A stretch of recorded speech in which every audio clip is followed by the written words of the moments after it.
वरं देवं कंसचाणूरमर्दनम् देवकी परमानन्दं कृष्णं वन्दे जगद्गुरुं देवकी परमानन्दं कृष्णं वन्दे जगद्गुरुम्.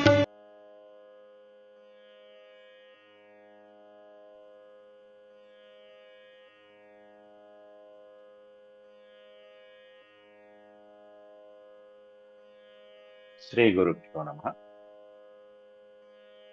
శ్రీమద్ భాగవతంలో దశమ స్కందంలో నేడు మనం 68వ అధ్యాయం ప్రారంభించుకోబోతున్నాం. ఈ అధ్యాయంలో సాంబుడు చేసినటువంటి ఒక నిర్వాకాన్ని, కౌరవులపై సాంబుడు చేసినటువంటి ఆయన చూపించిన ప్రతాపాన్ని, చివరికి కౌరవుల చేతిలో బద్ధుడవటాన్ని వర్ణించారు. చివరికి సాంబుడి యొక్క వివాహం యాదవ వీరుడు బలరామకృష్ణాదులు ఏ విధంగా దగ్గర ఉండి జరిపించారు అనేది సవివరంగా ఈ అధ్యాయంలో మనం తెలుసుకోబోతున్నాం. నేను చెప్పుకోబోయే ఘట్టంలో సాంబుడు కౌరవ వీరుణ్ణి ఎందుకు ఎదిరించవలసి వచ్చింది అనేటువంటి కథనాన్ని మనం తెలుసుకుందాం శ్లోకాల రూపంలో. ముందుగా భగవన్నామస్మరణ చేసుకుందాం. ఓ శుక్లాంబరధరం విష్ణుం శశివర్ణం చతుర్భుజం ప్రసన్నవదనం ధ్యాయేత్ సర్వవిఘ్నోపశాంతయే. వ్యాసం వసిష్ఠనప్తారం శక్తేః పౌత్రమకల్మషం పరాశరాత్మజం వందే సుఖతాతం తపోనిధిం. వ్యాసాయ విష్ణురూపాయ వ్యాసరూపాయ విష్ణవే నమో వై బ్రహ్మనిధయే వాసిష్ఠాయ నమో నమః. నారాయణం నమస్కృత్య నరం చైవ నరోత్తమం దేవీం సరస్వతీం వ్యాసం తతో జయముదీరయే. హరి ఓం. దశమ స్కందం 68వ అధ్యాయం. శ్రీసుక ఉవాచ. సుఖయోగేంద్రుల వారు పరీక్షిత్ మహారాజుకి ఈ అద్భుతమైనటువంటి పురాణాన్ని వినిపిస్తూ, దుర్యోధన సుతాం రాజన్ లక్ష్మణాం సమితిం జయః స్వయం వరస్థామహరత్ సాంబో జాంబవతీ సుతః. దుర్యోధన సుతాం రాజన్, హే రాజన్ అంటూ ఈ రాజన్ అనేటువంటి పరీక్షిత్ మహారాజుకి సుఖయోగేంద్ర ఓ మహారాజా అని ఆయన చెప్పబోయేది ప్రారంభిస్తూ, లక్ష్మణాం దుర్యోధన సుతాం అంటూ వర్ణిస్తున్నాడు. దుర్యోధను యొక్క కూతురైనటువంటి లక్ష్మణని స్వయంవరస్థాం అహరత్ సాంబః జాంబవతీ సుతః సమితిం జయః. జాంబవతీ సుతుడైనటువంటి వాడు శ్రీకృష్ణ పరమాత్ముని యొక్క కుమారుడైనటువంటి వాడు, శ్రీకృష్ణుని యొక్క పట్టమహిషుల్లో జాంబవతి సుతః, జాంబవంతుని మనవడు, జాంబవతి పుత్రుడైనటువంటి సాంబః సాంబుడు. దుర్యోధను యొక్క కుమార్తె లక్ష్మణకి స్వయంవరం జరుగుతూ ఉంటే ఆ స్వయంవరంలోంచి అహరత్, అహరత్ అంటే అపహరించెను అయిపోయింది. అంటే స్వయంవరం ఏర్పాటు చేయడం అయిపోయింది, స్వయంవరంలో రాజులు రావటం అయిపోయింది, అక్కడి నుంచి సాంబుడు ఈ లక్ష్మణుని తీసుకురావటం అయిపోయింది. మొదటి శ్లోకంలోనే సుఖయోగేంద్రుల వారు అలా చెప్పేశారు. అసలైతే దుర్యోధనుడికి యాదవ వీరులలో ఎవరికి తన కుమార్తెను ఇవ్వటానికి ఇష్టం లేదు. దుర్యోధను యొక్క కుమార్తె పేరు లక్ష్మణ. దుర్యోధను యొక్క భార్య భానుమతికి దుర్యోధనుడికి లక్ష్మణ కుమారుడు అని పెద్ద కుమారుడు. లక్ష్మణ కుమారుడు చాలా గొప్ప వీరుడే, ఎప్పుడు కూడా అభిమన్యుడితో తలపడుతూ ఉంటాడు, పోటీ పడుతూ ఉంటాడు. ఆ లక్ష్మణ కుమారుడి తర్వాత లక్ష్మణ అనేటువంటి కూతురు పుట్టింది దుర్యోధనుడికి. ఈ లక్ష్మణ అనేటువంటి నామధేయానికి అర్థం గుణము అని అర్థం. లక్ష్యము అంటే సంకేతం, చిహ్నము. లక్ష్మణ అనొచ్చు, లక్షణ అనొచ్చు. ఈమెను రెండు పేర్లతో పిలవచ్చు. సలక్షణ అంటాం, అంటే గుణములు కలిగినటువంటి. అన్ని సకల లక్షణాలతో కూడుకునే ఉన్నటువంటి. లేకపోతే లక్ష్మణ అనే పదానికి ఆశ్రయించి ఉండుట అనేటువంటి అర్థం కూడా ఉంది. అట్లాంటి పేరు కలిగినటువంటి ఉత్తమ గుణవతి అయినటువంటి స్త్రీ. లక్ష్మణ కుమారుడు అంటే పాండవుల పట్ల ద్వేషభావం ఉన్నది కానీ లక్ష్మణకి శ్రీకృష్ణుడు అతని కుమారుడి మీద చక్కటి సదభిప్రాయం ఉంది. లక్ష్మణకి కూతురికి. అటువంటి లక్ష్మణ కృష్ణుడి కుమారుడైనటువంటి సాంబుణ్ణి ఇష్టపడింది. అతన్ని వివాహం చేసుకోవాలని కూడా మనసులో సంకల్పించింది, కోరుకున్నదే. అయితే దుర్యోధనుడికి యాదవులతో వియ్యం అందుకోవటం అనేటువంటిది ఇష్టం లేదు, సుతరాము ఇష్టం లేదు. ఎందుకంటే కౌరవులు మొత్తం సమస్తమైనటువంటి భూమండలాన్ని పరిపాలించే సార్వభౌములం మేము, మిగతా వాళ్ళందరూ సామంతరాజులు, అల్పులు అనేటువంటి భావన కౌరవులకి ఎప్పటి నుంచో ఉంది. కృష్ణ పరమాత్ముడిని కూడా లెక్క చేయట్లేదు వాళ్ళు. ఆ ఘట్టమే ఇక్కడ మనం చెప్పుకోబోతున్నాం. అందువల్ల యాదవులతో మేం వియ్యం ఉండటం ఏమిటి అనేటువంటి చులకన భావం దుర్యోధనాదుడికి ఉంది. కాబట్టి ఈ దుర్యోధనుడు తన కుమార్తె అయినటువంటి లక్ష్మణని అవంతి రాకుమారులైనటువంటి విందుడు, అనువిందుడు అనేటువంటి వాళ్ళు ఉన్నారు, విందాను. ఆ వీరులకిచ్చి వివాహం జరిపించాలని దుర్యోధనుడి మనసులో సంకల్పం ఉన్నది. స్వయంవరం ప్రకటించాడు. ప్రకటిస్తే యాదవ వీరులైనటువంటి వాళ్ళకి వర్తమానం పంపించలేదు దుర్యోధనుడు. మిగతా రాజులందరూ వచ్చారు స్వయంవరంలో. కానీ స్వయంవరంలో ఈమె వచ్చినటువంటి రాకుమారుల్ని ఎవరినీ వరించలేదు. లక్ష్మణ ఎవరినీ వరించల, ఎవరు నచ్చల. తాను అనుకున్నటువంటి సాంబుడు కోసం ఎదురు చూస్తున్నది. సాంబుడు స్వయంవరంలోకి స్వయంగా రథంతో వచ్చేసి ఆమె చేత ఆ స్వయంవరమాల వేయించుకుని అక్కడి నుంచి ఆమెను రథంలో ఎక్కించుకుని అక్కడి నుంచి అహరత్ తీసుకుని వెళ్ళిపోవడం కూడా అయిపోయింది. మొదటి శ్లోకంలో ఇంత సినిమా నడిచింది. దుర్యోధన సుత కుమార్తె లక్ష్మణ్. కాబట్టి జాంబవతి పుత్రుడైనటువంటి సాంబుడు చేసినటువంటి నిర్వాహకం. ఈ సాంబుడు యొక్క ఘన చరిత్రలు చాలా ఉన్నాయి. అవి మనం సమయానుకూలంగా కూడా చెప్పుకోవచ్చు. బాల్యంలోనే సాంబుడికి కొంచెం వినయ విధేయతలు కొంచెం లోపించినట్టుగా మనకు కనిపిస్తూ ఉంటుంది. ఇంకా చెప్పాలంటే వీళ్ళంతా మరీ చిన్నవాళ్ళేం కాదు. నారద మహర్షి ఒకసారి వస్తే, నారద మహర్షి వచ్చిన తర్వాత అందరూ ఆ గోపాలకులందరూ శ్రీకృష్ణుని యొక్క సంతానం అందరూ లేచి నుంచుని నమస్కారం చేస్తే సాంబుడు నమస్కారం చెయ్యడు. నమస్కారం పెట్టినటువంటి సాంబుడిని నారదుడు మనసులో ఇతనికి తగినటువంటి బుద్ధి చెప్పాలి అని సంకల్పించుకుంటాడు. ఎందుకంటే దేవర్షులు వస్తే ఇప్పుడు నారదుడు వచ్చాడు, రేపు ఇంకొకళ్ళు వస్తే మళ్ళీ వాళ్ళని కూడా ఈ విధంగానే అవమానిస్తే ఏమిటి పరిస్థితి అని చెప్పి అనుకుని ఒకసారి సమయం చూసుకుని శ్రీకృష్ణుల వారు ద్వారకకి వేయించేస్తారు. వచ్చిన సందర్భంలో సాంబుడు నారదుల వారు వచ్చారని చెప్పడానికి శ్రీకృష్ణుల వారి ఏకాంతంలో ఉన్న సమయంలో లోపలికి వెళ్ళి కృష్ణ పరమాత్ముడిని పిలుస్తాడు. ఈ విధమైనటువంటి ఏకాంత సమయంలో సాంబుడు ప్రవేశించిన కారణంగా, అది కూడా అనుమతి లేకుండా ప్రవేశించిన కారణంగా శ్రీకృష్ణ పరమాత్ముడే సాంబుడిని శపించిన ఘట్టం కూడా ఉంది. తన కుమారుణ్ణి శ్రీకృష్ణుడే శపించినటువంటి నీవు అనారోగ్యం పాలవుతావు అని కూడా శపిస్తాడు సాంబుడిని. అప్పుడు తప్పు తెలుసుకుని సాంబుడు కాళ్ళ వేళ్ళ పడితే తన అనారోగ్యం నుంచి పాపుకోవడానికి, ఆ అనారోగ్యాలు వ్యాధి మొదలైనటువంటి అనారోగ్యాల నుంచి తొలగిపోవడం కోసం అని చెప్పేసి శ్రీకృష్ణ పరమాత్ముడే నివారణోపాయం చెప్తాడు. ఏమిటి అంటే, వారణాసికి వెళ్ళి అక్కడ సూర్యోపాసన చెయ్యి, నీకు మళ్ళీ ఆరోగ్యం చేకూరుతుంది అని చెప్పి శ్రీకృష్ణ పరమాత్ముడే సూచించడం జరుగుతుంది. కాశీ నగరానికి వెళ్ళి సాంబుడు కొన్ని సంవత్సరాల పాటు సూర్యుడిని ఆరాధించినటువంటి ఘట్టం ఉంది. ఆరాధించి మళ్ళీ పరిపూర్ణమైనటువంటి ఆయుర్దాయం కలిగి ఆయుష్తో పూర్ణ ఆరోగ్యంతో తిరిగి వస్తాడు. ఇది సాంబుడు. సాంబుడి యొక్క మరొక చరిత్ర మళ్ళీ చివరి ఘట్టం ఉంటుంది. కన్వడు మొదలైనటువంటి మహర్షులందరూ కూడా శ్రీకృష్ణ పరమాత్మను దర్శనార్థం వస్తే యాదవ వీరులందరూ ఈ సాంబుడికే స్త్రీ వేషాన్ని ధరింపజేసి, ఈ స్త్రీకి గర్భవతిగా ఉంది కాబట్టి ఈమెకు మగపిల్లవాడు పుడతాడా, ఆడపిల్ల జన్మిస్తుందా అనేటువంటివి కూడా అడిగిన సందర్భాలు ఉన్నాయి. దానివల్లనే మొత్తం సమస్త యాదవ వంశము నిర్మూలన అవటానికి ఆ కణ్వ మహర్షి పెట్టిన శాపాదులు ఏవైతే ఉన్నాయో అవి కారణమయ్యాయి. అట్లాంటి చరిత్ర కలిగిన సాంబుడు గొప్ప వీరుడు.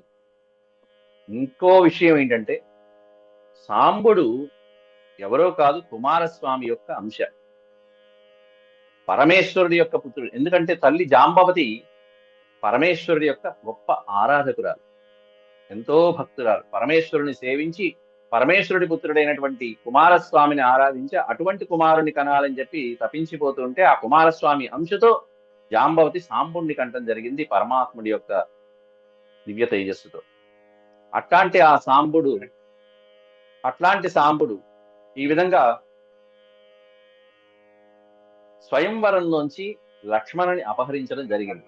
స్వయం వరస్థామహరత్ సాంబో జాంబవతీ సుతః కౌరవా కుపితా ఊచుః దుర్వినీతోయమర్భకః కదర్థీకృత్యనః కన్యాం అకామాం అహరద్బలాత్. ఈ సన్నివేశం చూసినటువంటి కౌరవులందరూ కూడా కుపితా ఊచుహు, కోపంతో ఈ విధంగా అనుకుంటున్నారట. ఊచుహు అంటే పలుకుట అన్నట్టు. ఏమని? దుర్వినీతో అయం అర్భక. అర్భక అనే పదం ప్రయోగించారంటే బాలకుడు అని అర్థం. అంటే వాళ్ళ దృష్టిలో ఇతరు చిన్న పిల్లవాడు అర్భకుడు. కాబట్టి ఇంకా యవ్వనంలోనే ఉన్నటువంటి ఈ అర్భకుడు పిల్లాడి చేష్టలతో దుర్వినీత, వినయ విధేయతలు లేకుండా ప్రవర్తించినటువంటి వాడైనటువంటి దుందుడుకు చర్యలు ఏవైతే ఉంటాయో అట్లా మూర్ఖుడైనటువంటి ప్రవర్తన కలిగినటువంటి వాడు. మనం ఇక్కడ ఇంతమంది ఉన్నాం, ఇంతమంది పెద్దవాళ్ళం ఉన్నాం, కౌరవులము వీళ్ళకంటే గొప్పవాళ్ళము అనేటువంటి భావన కూడా లేకుండా కదర్థీకృత్య నహ అంటే మమ్మల్ని కదర్థీకృత్య ఏమాత్రము లక్ష్య పెట్టకుండా, లెక్క చేయకుండా కన్యాం అకామాం కన్యాం అన్నారు. ఇక్కడ ఈ పదాన్ని విడిస్తే కామాం అనే కనిపిస్తుంది, దాని పక్కన ఆ అనే అక్షరం కనిపిస్తుంది. కన్యాం అకామాం, తనని కోరుకోనటువంటి కన్యని కూడా తీసుకువెళ్ళిపోతున్నాడు అని వాళ్ళు అనుకుంటున్నారు. ఎందుకంటే స్వయంవరానికి వాళ్ళు పిలవరు, అందువల్ల ఇక్కడ అకామాం అనే పదం పెట్టారు. స్వయంవరంలో ఆ కన్య కోరుకుంటే వరిస్తే అప్పుడు తీసుకువెళ్తే కాదు, ఇక్కడ రాక్షస వివాహం. శ్రీకృష్ణ పరమాత్ముడు రుక్మిణిని అలాగే తెచ్చాడుగా, అక్కడ రుక్మిణీదేవి కోరుకున్నది, స్వయంగా కోరుకున్నది. పైగా ఆవిడే ఒక పథకాన్ని రచించి మరీ ఇచ్చింది. కృష్ణ, నేను ఇక్కడ ఉంటాను, ఇదిగో ఈ సమయానికి నువ్వు వచ్చి తీసుకెళ్తావా లేదా, లేకపోతే నేను బతకను అని కూడా చెప్పింది. ఈయన తండ్రి మార్గంలోనే ఈ సాంబుడు కూడా తనంటే ఇష్టపడినటువంటి అని పైన మనం చెప్పింది. ఇక్కడ ఏమన్నా అకామామని వీళ్ళు చెప్పుకుంటున్నారు, అంటే వరించనటువంటి ఆ లక్ష్మణుని అపహరించుకుని వెళ్ళినటువంటి ధూర్తుడు, మూర్ఖుడు. కన్యాం అకామాం అహరత్ బలాత్ అపహరత్, బలంగా తీసుకువెళ్ళిపోతున్నాడు ఈ మూర్ఖుడు, మనల్ని ఇక్కడ ఉన్నా కూడా లెక్క చేయట్లేదు అని చెప్పి కౌరవులందరూ కూడా కోపంతో ఊగిపోతున్నారు. కాబట్టి వెళ్తున్నటువంటి రథం ఎక్కి స్వయంగా తీసుకువెళ్ళిపోతున్నాడు లక్ష్మణుని రథంలో ఎక్కించుకుని. వెంటనే కౌరవులు అక్కడ ఉన్నటువంటి వాళ్ళందరూ బధ్నీతేమం దుర్వినీతం కిం కరిష్యంతి వృష్ణయః ఏస్మత్ ప్రసాదోపచితాం దత్తాం నో భుంజతే మహీం. బధ్నీత ఇమం దుర్వినీతం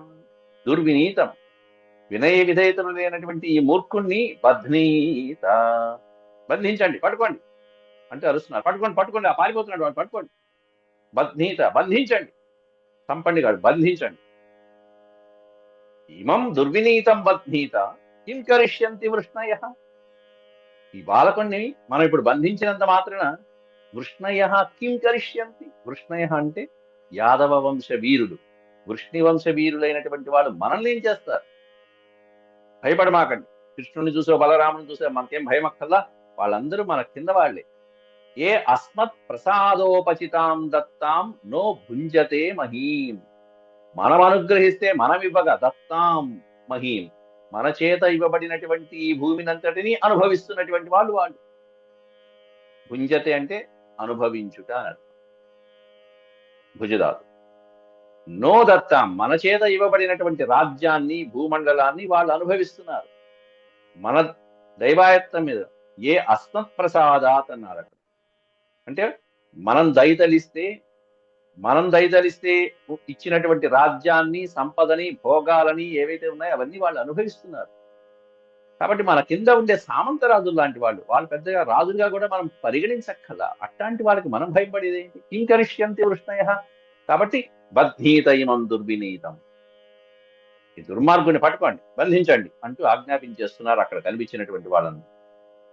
నిగృహీతం సుతం శ్రుత్వా యద్యేష్యంతీహ వృష్ణయః భగ్నదర్పాః శమం యాంతి ప్రాణా ఇవ సుసంయతాః. సుతం నిగ్రహీతం శ్రుత్వా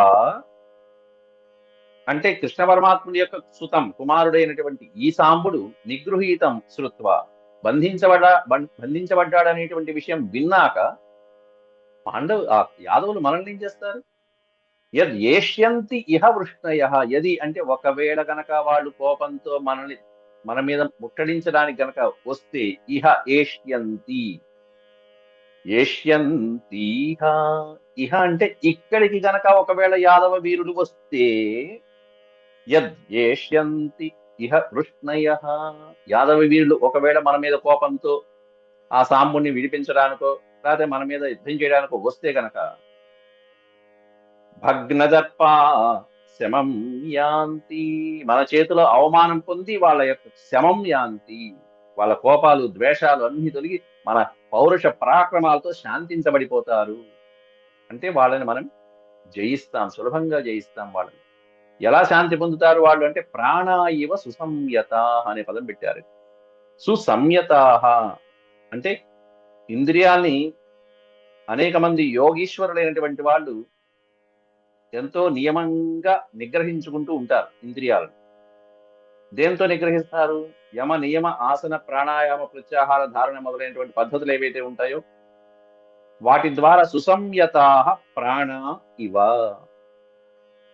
వాటితో ఇంద్రియాల్ని వశపరుచుకుని మెల్లమెల్లగా ఆ శాంతిని పొందటం అనేది అభ్యాసం చేస్తూ ఏ విధంగా అయితే వాళ్ళు తమ ప్రాణాన్ని ధరిస్తూ ఉంటారో, లోపల అంతర్యామి చూస్తూ ఉంటారో, అట్లా వాళ్ళు కూడా భగ్నదర్పా శమం యాంతి, వాళ్ళ యొక్క పౌరుషాలన్నీ శాంతించిపోయి నిస్తేజులైపోయి చివరికి యోగులైనటువంటి వాళ్ళు ఆత్మతత్వాన్ని తెలుసుకున్నట్టుగా వాళ్ళు మన పరాక్రమం గురించి తెలుసుకుంటారు అని కౌరవులు యాదవుల్ని తక్కువ చేస్తూ మాట్లాడుకుంటున్నారు. వాణ్ణి మనం బంధించినంత మాత్రాన ఏం చేస్తారు? నిగృహీతం సుతం శ్రుత్వా యద్ ఏష్యంతి వృష్ణయః, ఒకవేళ వాళ్ళు ఇక్కడికి వచ్చారంటే మన చేత బంధీలైపోతారు. వాళ్ళు కూడా వీడికి పట్టిన కదే వాళ్ళకి పడుతుంది. వాళ్ళ దర్పమంతా భగ్నమైపోతుంది, వాళ్ళ అహంకారం అంతా శాంతించబడిపోతుంది, నశించబడిపోతుంది అని పౌరుష వాక్యాలు పలుకుతూ ఇతి కర్ణః శలో భూరిర్యజ్ఞకేతు సుయోధనః సాంబ మారేభిరే బద్ధుం కురువృద్ధానుమోదితాః. కురువృద్ధులు ఎవరున్నారు అక్కడ? కౌరవ వృద్ధులు ఎవరున్నారు? ధృతరాష్ట్రుడు గాని, భీష్మాచార్యుడు గాని, విదురుడు మొదలైనటువంటి కురువృద్ధులు ఎవరైతే ఉన్నారో వాళ్ళ యొక్క అనుమతి తీసుకుని ఇక అక్కడ ఉన్నటువంటి కౌరవ వీరుల్లో ప్రధానమైనటువంటి వాళ్ళు సాంబుణ్ణి బంధించడానికి బయలుదేరారట ఆ స్వయంవర మండపం నుంచి. ఇది కర్ణః శలో భూరిః యజ్ఞకేతుః సుయోధనః. కర్ణుడు బయలుదేరాడు, శల్యుడు బయలుదేరాడు, భూరిశ్రవుడు అనేటువంటి వాడు బయలుదేరాడు, యజ్ఞకేతువు, అలాగే సుయోధనుడు అంటే దుర్యోధనుడు. సుయోధన యుద్ధంలో మంచి నేర్పరైనటువంటి వాడు సుయోధన. వీళ్ళందరూ ఇంతమంది పెద్దవాళ్ళు. ఎంతమంది? కర్ణుడు, శల్యుడు 2, ముగ్గురు, భూరిశ్రవుడు 3, యజ్ఞకేతువు 4, సుయోధనుడు 5. ఇంకా పెద్దవాళ్ళు ఉన్నారు. వీళ్ళిద్దరూ ఉన్నారంటే సుయోధనుడు పక్కనే ఇంకోడు ఉంటాడు, దుశ్శాసనుడు. దుర్యోధనుడు, దుశ్శాసనుడు, కర్ణుడు, దుష్టచతుష్టయం ఉండి తీరుతుంది. ఇట్లా మహారథులైనటువంటి వాళ్ళందరూ కూడా ఒక బాలుణ్ణి పట్టుకోవడానికి బయలుదేరారు. సాంబ మారేభిరే బద్ధుం, సాంబం ఆరేభిరే బద్ధుం, బద్ధుం ఆరేభిరే. ఆరేభిరే అంటే సిద్ధపట్టం, బంధించడానికి అక్కడ సిద్ధపట్టం. సాంబం బద్ధుం ఆరేభిరే. బాలుడైనటువంటి సాంబుణ్ణి బంధించడానికి బయలుదేరుతున్నారు. ఎవరి అంటే ఓ మంచి చేయి తిరిగినటువంటి యోధులైనటువంటి 6 మహారథులు బయలుదేరారు పిల్లవాడిని బంధించడానికి. ఇది వీళ్ళ పరాక్రమం. కొన్ని ఈ మహాభారత భాగవతాలు చూస్తుంటే రాబోయే కథని వ్యాసుల వారు ముందే ఒక ఇతివృత్తంలో సూచించినట్టుగా ఉంటుంది. ఈ సన్నివేశం చూస్తుంటే 6 మహారథులు కలిసి బాలుడైనటువంటి అభిమన్య కుమారుణ్ణి సంహరించిన ఘట్టం ఒకసారి మనసులో మెదులుతూ ఉంటుంది. ఒకసారి చూడగానే తలుక్కుమని. విచిత్రం ఏంటంటే అర్జునుడు కుమారుడు అభిమన్యుడైతే ఇక్కడ కృష్ణుడి కుమారుడు సాంబుడు. కాబట్టి కృష్ణార్జునుల యొక్క పుత్రులకి ఈ కౌరవుల వలన జరిగినటువంటి, కౌరవులు అంటే అది కూడా 6 మహారథుల వల్ల కలిగినటువంటి అపజయ వృత్తాంతాలు.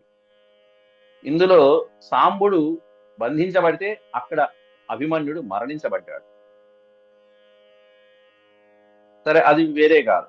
అభిమన్యుడు 16 సంవత్సరాల వయసుకే వెళ్ళిపోవాల్సినటువంటి ఒక అగత్యం ఉంది కాబట్టి, దైవ కార్యం కాబట్టి ఆయన, అలాగే చంద్రుడు 16 సంవత్సరాలలో మహాభారత సంగ్రామంలో అరివీర భయంకరంగా పోరాడి 1.5 అక్షౌహిణి సైన్యాన్ని నాశనం చేసి వెంటనే నా దగ్గరికి చేరుకుంటాడు, అట్లా అయితేనే నా కుమారుని పంపిస్తానని చంద్రుడు ఒక అంగీకారం మీద భూలోకానికి పంపాడు అభిమన్యు కుమారుడిగా. అంటే భూలోకానికి, ఇక్కడ మనం చెప్పుకుంటున్నటువంటి భారత భాగవతాల్లో ప్రతి పాత్ర కూడా ఒక భగవదంశ, ఒక దానవుల యొక్క అంశం. కాబట్టి సురాసురుల యొక్క అంశాలతో ఇక్కడ కృష్ణావతారాన్ని సంతృప్తి చేయడానికి, కృష్ణావతారాన్ని పరిపుష్టి చేయడానికి వాళ్ళు ఉద్భవించారు. అనేక పాత్రలలో అనేక మంది అసురుల్ని మట్టుబెట్టడానికి వీళ్ళు దోహదపడ్డారు, సురులు దోహదపడ్డారు. అట్లా అభిమన్యుడు చంద్రుడి కుమారుడు అంశతో జన్మిస్తే ఇక్కడ సాంబుడు కుమారస్వామి అంశతో జన్మించాడు. అట్లా చూసారా, ఆ అంశాలు కూడా దైవాంశ సంభూతులైనటువంటి వాళ్ళు, కృష్ణార్జునుల పుత్రుడు. వాళ్ళిద్దరిని కూడా కౌరవులలో ఈ 6 మహారథులు మట్టుబెట్టడం, ఓడించడం జరుగుతుంది. ఇది సమన్వయం చేసుకోవడం అంటే. ఇది కర్ణ శలో భూరిర్యజ్ఞకేతు సుయోధన సాంబమారేభిరే బద్ధుం కురువృద్ధానుమోదిత. కురువృద్ధ అనుమోదిత, వాళ్ళ అనుమతి తీసుకునే సాంబుణ్ణి బంధించడానికి బయలుదేరారు. చూశాడు వెనకాల వెంటబడుతున్నటువంటి ఆ 6 మహారథుల్ని చూసి సాంబుడు వెన్ను చూపక వెళ్తున్నటువంటి వాడు ఆగిపోయి సింహం వలె ఒక పర్వతం లాగా అడ్డు నుంచున్నాడు ఆ 6 మహారథులకి. ఇది వీరత్వం అంటే, ఇది పౌరుషం. దృష్ట్వా అనుధావత సాంబో ధార్తరాష్ట్రాన్ మహారథః ప్రగృహ్య రుచిరం చాపం తస్థౌ సింహ ఇవైకలః. తస్థౌ సింహ ఇవైకలః అన్నారు. దృష్ట్వా అనుధావత సాంబో, సాంబుణ్ణి అనుధావత అనుసరించి అలా పరిగెడుతూ వస్తున్న ఆ రథంలో రథికులై వస్తున్నటువంటి వాళ్ళందరినీ దృష్ట్వా ధార్తరాష్ట్రాన్ మహారథః, ఆ వస్తున్న ధార్తరాష్ట్రుని, ధృతరాష్ట్ర పుత్రుల్ని అందరినీ చూసి మహారథుడైనటువంటి సాంబుడు ప్రగృహ్య రుచిరం చాపం, తన అద్భుతమైనటువంటి రుచిరం చాపం, శక్తివంతమైనటువంటి, రుచిరం అంటే సుందరమైన అనే అర్థం తీసుకుంటాం, కానీ ఇక్కడ చాపం అనే పదం ఉంది కదా, ధనస్సు. సుందరమైన చాపం అని చెప్పకుండా పరాక్రమాన్ని ప్రదర్శించగలిగినటువంటి అద్భుతమైనటువంటి చాపము, ధనస్సుని ధరించి ఎలా నుంచున్నట్టు అంటే తస్థౌ సింహ ఇవైకలః, ఇవ ఏకలః అని అర్థం. పౌరుషంతో ఉన్నటువంటి సింహం కదలకుండా యుద్ధానికి నుంచున్నట్టుగా, పోరు సల్పడానికి, అనేక మంది మృగాల మీద, క్షుద్ర మృగాల మీద పోరాటానికి నుంచున్నట్టుగా ఏకలహ సింహ ఇవ తస్థౌ, ఒక సింహం ఎదురుపడి అడ్డంగా నుంచున్నట్టుగా నుంచున్నట్ట 6 మహారథికులకి కూడా. అది పరాక్రమం, కృష్ణుని కుమారుడు సాంబుడి యొక్క ప్రతాపం అది. తంతే జిగృక్షవ క్రుద్ధాస్తిష్టతిష్టేతి భాషిణః ఆసాద్య ధన్వినో బాణైః కర్ణాగ్రణ్యః సమాకిరన్. తంతే జిఘృక్షవ క్రుద్ధాః, ఇక ఆ వచ్చి ఉన్నటువంటి సాంబుణ్ణి జిగృక్షవ సంహరించాలని కోపంతో వస్తున్నటువంటి వాళ్ళందరూ కూడా అక్కడి నుంచి తిష్ట తిష్ట ఇది భాషిణ. తిష్ట అంటే ఆగాగు, పారిపో, మాకు వస్తున్నాం, మేము వస్తున్నాం, పట్టుకుంటాం. వాడు అక్కడే ఉన్నాడు, నుంచుని ఉన్నాడు, వీళ్ళ కోసం సిద్ధంగా ఉన్నాడు ఇంకా యుద్ధం చేయడానికి. ఏదో వీర ప్రగల్భాలు పలుకుతున్నట్టుగా ఆగరా ఆగు అంటున్నట్టుగా తిష్ట తిష్ట ఇది భాషిణ. ఆగమని అరుస్తూ వాళ్ళందరూ ఆసాద్య ధన్వినో బాణై కర్ణాగ్రణ్య అనే పదం, కర్ణ అగ్రణ్య అంటే కర్ణుడు లాంటి మహాయోధులు ఎవరైతే ఉంటారో, కర్ణుడు మొదలైనటువంటి యోధులందరూ కూడా అతన్ని సమీపించి ఆసాద్య ధన్విన ధనస్సు ధరించి ఆ ధనస్సు నుంచి వదులుతున్నటువంటి బాణాలతో వాళ్ళ వర్షం మొత్తం బాణాలతో ప్రయోగం చేసేసి వాడి మీద వర్షం కురిపించేసేసారట. బాణ వర్షాన్ని కురిపించేశారు. వాళ్ళు కురిపించినటువంటి ఆ బాణ వర్షానికి సోపవిద్ధ కురు శ్రేష్ఠ కురుభిర్యదు నందన నామృష్యత్తదచింత్యార్భ సింహ క్షుద్ర మృగైరివా. అంత యదునందన, యదువీరుడైనటువంటి ఆ సాంబుడు అనంత శక్తిశాలి అయినటువంటి కృష్ణ భగవానుని కుమారుడు. అటువంటి ఆ కృష్ణ భగవాను యొక్క తేజస్సులో పుట్టినటువంటి అతడు ఈ కర్ణాదుల చేత వదిలిపెట్టబడినటువంటి కురుశ్రేష్ఠ సో అపవిద్ధ, వాళ్ళ చేత కొట్టబడిన అపవిద్ధ కొట్టబడినటువంటి బాణాల చేత కొట్టబడినప్పటికీ కూడా ఎట్లా ఆపాడంటే వాళ్ళందరినీ కూడా ఆ కర్ణాదులచే వెళ్తున్నటువంటి ఆ సాంబుడు కాస్త అడ్డగించబడ్డాడు. ఎట్లా ఉంది అంటే క్షుద్ర మృగాల్ని సింహము వలె ఏమాత్రము లెక్క చేయకుండా ఎదురుకుండా ఉండి నా అమృష్యత్ తద్ అచింత్య అర్భ. అచింత్యార్భ అన్నారు. అచింత్యార్భ అంటే ఏమాత్రము చింతన లేకుండా, అంటే చింతింపశక్యము కానటువంటి ధైర్య సాహసాలని ప్రదర్శించేవాడు. అంటే ఆ కుమారుడి యొక్క ధైర్య సాహసాలని అమ్మో ఇంతుందా అని ఆలోచించలేనటువంటి అర్భకుడు, మనం తట్టుకోలేనటువంటి అర్భకుడు. అభిమన్యుడు అంతే, ఒక్కరోజు యుద్ధంలో కౌరవుల్ని యుద్ధ భూమి నుంచి పరిగెత్తేట్టు చేస్తాడు. దుశ్శాసనుడు యుద్ధ భూమి నుంచి పారిపోయాడు. ఆ సందర్భంలో ఒక బాలుడు, 16 ఏళ్ల బాలుడు పరాక్రమం ఎలా ఉంటే ఈ బాలుడిని కన్నటువంటి పెద్ద బాలుడు అర్జునుడు వస్తే ఇంకా వీళ్ళ పరిస్థితి ఏమైపోవాలి. కాబట్టి నా అమృష్యత్, అటువంటి ఈ బాలుడి యొక్క పరాక్రమాన్ని సహించలేక నా అమృష్యత్, సహింస శక్యము కానటువంటి, ఆలోచించడానికి కూడా శక్యము కానటువంటి ఈ అర్భకుడి పరాక్రమం ఎలా ఉందంటే సింహ క్షుద్ర మృగైరివ, ఒక సింహము క్షుద్ర మృగాల మీద పడి విరుచుకుపట్టడానికి ఎలా అయితే సిద్ధంగా ఉందో అలా ఉన్నట్టు. ఇంకా చెప్పాలంటే వీళ్ళ యొక్క బాణాలు ఎలా కప్పేశాయో వర్ణిస్తాడు పోతనామాచుడు. ఒక పర్వతాన్ని మంచు కప్పేస్తే ఎలా ఉంటుందో అలా ఈ సాంబుడు అనేటువంటి పర్వతాన్ని ఆ కౌరవులు వేసినటువంటి బాణాలు అనే మంచు కప్పేసింది. చండ కోదండ ముక్త నిశాత విశిఖజాల మదంద మదంద వరప వాభీలముగను నందనందన నందనస్యందమును నందనందన నందనస్యందనంబు ముంచిరచలేంద్రమును మంచు ముంచిరచలేంద్రమును ముంచు మంచు పగిది. ఆ అచలేంద్రము అంటే పర్వతాన్ని మంచుతో ముంచేస్తే ఎలా ఉంటుందో అలా ఉన్నారు. అట్లా నందనందన నందనుడు ఎవరయ్యా ఈ సాంబుడు అంటే నందుని పుత్రుడైనటువంటి వాడు ఎవరయ్యా అంటే శ్రీకృష్ణుడు. నందనుడు అంటే శ్రీకృష్ణుడు. నందనుడు కాబట్టి కృష్ణుడి కుమారుడు అని చెప్పకుండా ఎలా ప్రయోగించారు? నందన స్యందనంబు, ఆ రథాన్ని కప్పేశారట. సాంబుడి యొక్క రథాన్ని, సాంబుడు ఉన్నటువంటి రథాన్ని ముంచి రచలేంద్రమును ముంచు మంచు పగిది,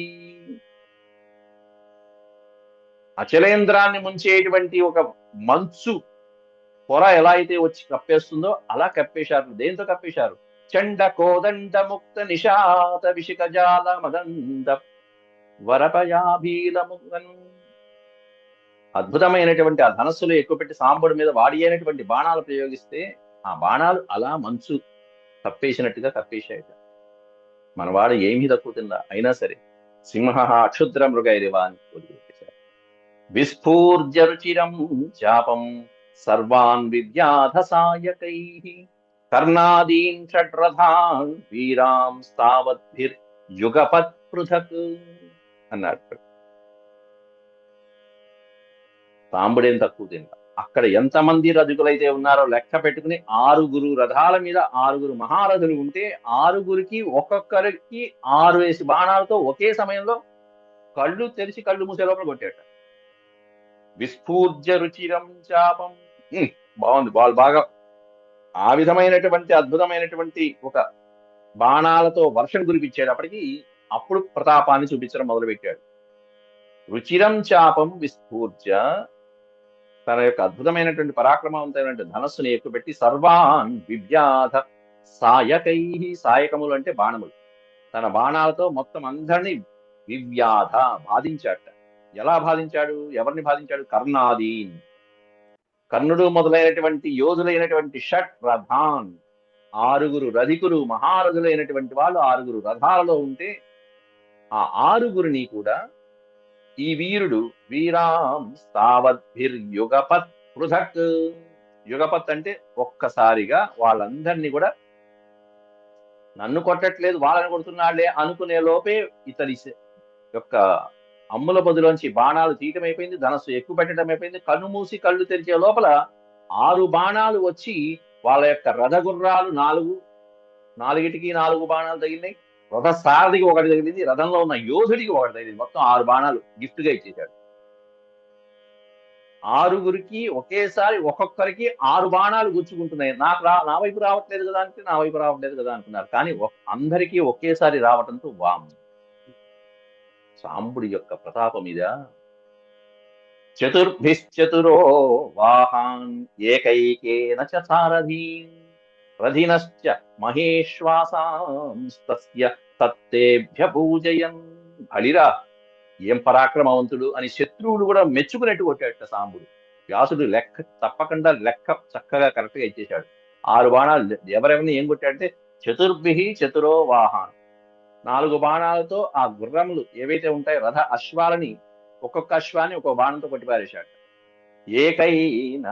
ఏకేన చ సారథీన్, ఒక బాణంతో సారథుల్ని కొట్టిపారేశాడు. 6 రథాల మీద ఉన్న 6 సారథులకి ఒక్కొక్క బాణం గిఫ్ట్ గా ఇచ్చేశాడు. అప్పచెప్పేస్తున్నాడు ఎవరికి ఏది అప్పచెప్పాలి. ఇంకో బాణం పైన ఉన్నటువంటి రథినశ్చ మహేశ్వాసం, ఆ రథంలో కూర్చుని ఉన్నటువంటి ధనుర్ధారులైనటువంటి శత్రువీరుల్ని, ఆ యోధులని ఎవరైతే ఉన్నారో రథి మహారథి, ఆ రథికుల్ని సంహరించేశాడు, వృధామని కొట్టాట.